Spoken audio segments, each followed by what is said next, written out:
Hello మామా. అరే మామ, రూమ్ లో కర్రీస్ ఏం లేవురా, ఫుల్ ఆకలి అవుతుంది, ఏదైనా తీసుకురారా.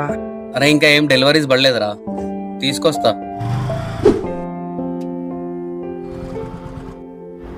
హలో. అరే ఇంకా ఎంతసేపు రా, ఫుల్ ఆకలి అవుతుందిరా. వస్తున్నారా, ఒక 5 minutes అయిపోయింది, ఇప్పుడే ఒక డెలివరీ ఇచ్చిన. ఫాస్ట్ కదా. వస్తున్నా.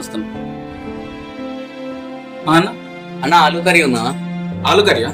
ఎంత అండి? 50 రూపీస్. ఎగ్ కర్రీ, ఎగ్ ఎంత? ఎగ్ కర్రీ కూడా 50 అన్న. సాంబార్ ఉందా అన్న? సాంబారా? ఇగో. ఇంకా తల్లిదండ్రుల కోసం సొంత ఊరిని వదిలేసి ఎక్కడనో వెళ్ళి ఒక చిన్న ఉద్యోగం చేసుకుంటారు. అక్కడే ఒక స్నేహితుడు పరిచయం అవుతాడు, వాడే ఫ్యామిలీ అన్ని. అలాంటి ఫ్రెండ్ కోసం ఎన్ని చేసినా తక్కువే. రే మామ. అరే వచ్చినావారా, ఏం కూర తెచ్చినావురా? సాంబార్ తీసుకొచ్చిన మామ. సాంబారా? సుల్లిగా నేను సాంబార్ కూడా తెమ్మన్నాడు బే, చికెన్ తెస్తా కావచ్చు అనుకున్నా. ఏ నా కొడుకుని